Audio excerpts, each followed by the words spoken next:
මට මතකයි බං ඒ කියන්නේ මගේ රිසර්ච් ආපු දවස්.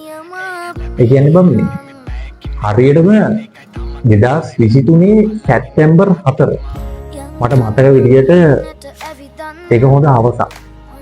මම ගෙදර තනියම හිටියේ. අපි පත්තරෙන් දැන් හවස යනවා ටීවී එකෙත් යනවා. 2022 වසරේ උසස් පෙළ සිතුම්ගේ විභාග ප්‍රතිඵල එනවා උසස් පෙළේදී. මම දන්නවා බං ඉතින් මට කැම්පස් යන්න තියෙන්නේ. හැබැයි මම හිතුවේ නෑ බං මට රෑන්ක් එකක් එයි කියලා. කොහොම හරි දැන් මට බලන්න තේරෙන්නේ නැහැ. මම අක්කලාට ගිහිල්ලා මගේ රිසර්ච් බැලුවා. මට ඇත්තටම හිතා ගන්න බෑ. මම බං මේ ගෙදර පඩිය වාඩිලා හිටියේ. පඩිය බං වාඩිලා හිටියේ. හරි. එළියේ පඩිය. මේ එළියේ පඩිය වාඩිලා හිටියේ බං. අක්ක බලලා මට කියනවා මල්ලි රෑන්ක් එක 12යි. මං එතනදීම බං නැගිට්ටා. නැගිටලා මට කර කියා ගන්න දෙයක් නෑ. මට සතුටුයි. මම අම්මට කෝල් එකක් කරගෙන කිව්වා අම්මේ මම කැම්පස් පාස් මට 3යි. මගේ රෑන්ක් එක 12යි. ඒක විශේෂ වෙන්නේ බං මම කැම්පස් කියලා අම්මට තේරෙනවා. හැබැයි අම්මට දැනීමක් තේරුමක් නෑ ඉච්චර මම මාතර දිස්ත්‍රික්කේ 12 වෙලා.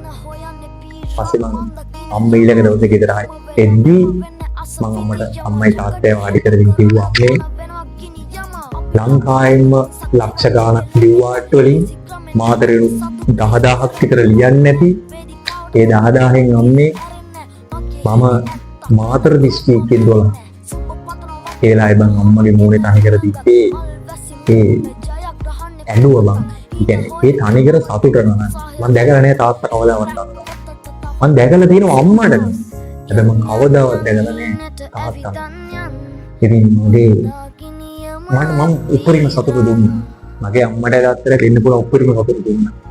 ඉතින් මම හිතනවා ඒ සතුට 2026 විභාගෙදී ඔයාලට දෙන්න පුළුවන්. මම මේ වෙනුවෙන් කැප වෙනවා. ඔයාලට පුළුවන්. ඔයාලට බැරි නෑ. මට පුළුවන් නම් ඔයාලට බැරි වෙන්න හේතුවක් නෑ.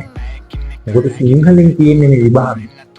අපි මේ දේ කරගෙන ලස්සන රාජ්‍ය විශ්වවිද්‍යාලයකට ගිහිල්ලා ඔයාලගේ හීන ඒ විදිහට මාස්පන්ද අනිවාර්යයෙන් උඹලට දිනන්න පුළුවන් බං.